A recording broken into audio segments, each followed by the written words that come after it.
हा प्रश्न देखील टीईटी कालच्या 2025 परीक्षेत गणितात पहिल्या पेपरला आलेला आहे. एका सोप्या पद्धतीला प्रश्न आहे. एका पुस्तकाची 5 सप्तमांश पाने वाचली तेव्हा 56 पाने वाचायची शिल्लक राहिली तर त्या पुस्तकात एकूण किती पाने असतील. अशा प्रकारे शाब्दिक उदाहरण आलं की जसं सांगितलंय त्याप्रमाणे चालायचं. एका पुस्तकाची आपल्याला पुस्तकातली पाने माहित नाही, त्यासाठी आपण x धरू एकूण पाने. त्याच्यापैकी किती पाने वाचली आपण 5/7.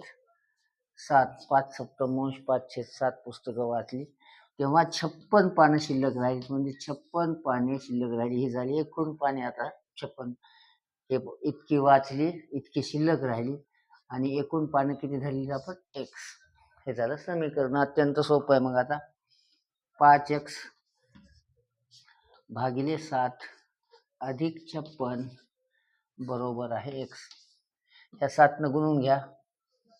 5x अधिक 7 सकम 42 ला 2 हातचे आले 4 7 5 35 35 आणि 4 7 सकम 42 ला 2 हातचे आले 4 7 5 35 आणि 4 39 बरोबर आहे 7x. x बघा बाजूला ना. 5x वजा 7x बरोबर आहे वजा 392. 5x मधून 7x गेले वजा 2x बरोबर आहे वजा 392. दोन्ही बाजूला -2 न भागाकार करा. Minus minus plus. बे एक हे प्लस झाले. बे एक बे बेन्नम 18 एक उरला. बे सखम 12 196. x बरोबर काय आले 196.